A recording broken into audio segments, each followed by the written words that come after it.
In this video, I'm going to show you how you can easily offload WhatsApp on your iPhone. Be sure to watch the video to the very end so you don't make any mistakes, and of course do not forget to like this video and subscribe to my channel. So let's get started, and first off I recommend you to open up WhatsApp app, then tap at Settings, then Chats, and then Chat Backup. You will be taken to this page where I strongly recommend you to create a backup.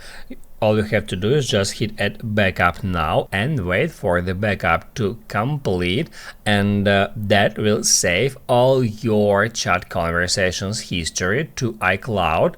So if you reinstall WhatsApp, you won't lose any of your messages. And once the backup is done, we can hop out WhatsApp, then head over to Settings, then get into General, iPhone Storage, and then just scroll down until you find WhatsApp. Just tap on it, and in order to offload the app, just hit where it says Offload App and then Offload App again. And what that will do, that will remove the app files from your device, and that allows you to take a break from WhatsApp and save some disk space on your iPhone.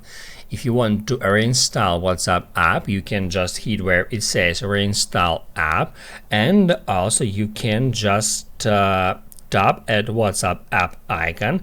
It will download necessary files, and then after the download is complete, you will be able to use WhatsApp app as before. Now you can write down in the comments below if you have any questions about the tutorial. Hit the like button if you liked that video, and see you in the next one.